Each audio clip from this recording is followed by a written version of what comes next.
Assalamualaikum Cik. Boleh cerita sikit tak selepas minum air hidrogen tu? Saya pergi rumah Tok Nilam ni. Lah dia ni habis anak Husin ni jual lah kan airnya makcik ni. Air hidrogen lah. Air hidrogen. Saya minum. Dia kata air tadi belum badan makcik ni.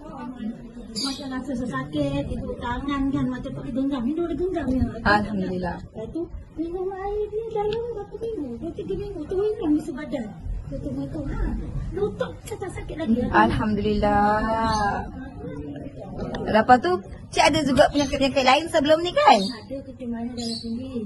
Apa tu masa demam sebelum COVID ni demam cuci kunyah ada makcik kata juga. 5 hari tak boleh berjalan. Di sana. Ada orang taksi cakap nak karya lah pun tak pergi.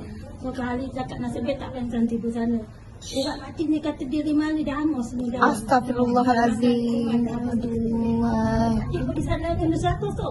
Makan dia, balik baru boleh makan, terus bangun. Lepas tu kena COVID lagi. Makcik ada darah tinggi, macam mana kena COVID pula? Alhamdulillah lah setelah minum air ni baru berapa minggu je ni. Apa benda badan sakit nak ubat apa lah. Macam yang apa, ubat-ubat yang apa tu, macam jus-jus kan makcik tak berani. Doktor tak kasi minum. Dia cakap apa-apa ubat, makcik makan ubat. Dan keadaan makcik ada makan ubat-ubat luar, tak ada. Memang tak ada. Jadi Cik Nilam kenalkanlah air hidrogen ni. Habis bertanya kat dia lah. Alhamdulillah. Sekarang semua dah okey dah? Okey dah. Butak pun tak sakit lagi dalam minum. Sana kemarin. Alhamdulillah. Bilang dah bisa. Malam tak tidur. Kalau tak dapat tidur, suami hujan dan tu. Alhamdulillah sekarang sejak minum air hidrogen tu semuanya dah elok lah semuanya. Alhamdulillah.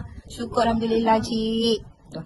Cik tu makcik tadi merah dia batuk tengah malam batuk kopos yang nak kopos macam buat sabar kena batuk bergatal ni kata minta sikit air kita pun boleh minta sikit air sedap air ni minum dalam setengah botol bekas air setengah bekas air lepas tu dah minum terus tidur dah dapat tidur besok tu kurang dik naik lagi tak minum lagi Alhamdulillah jadi batuk yang kuat-kuat tu terus hilang terus baru 2 kali minum je.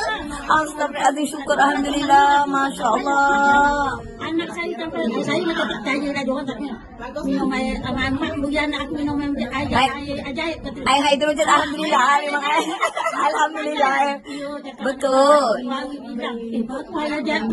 Alhamdulillah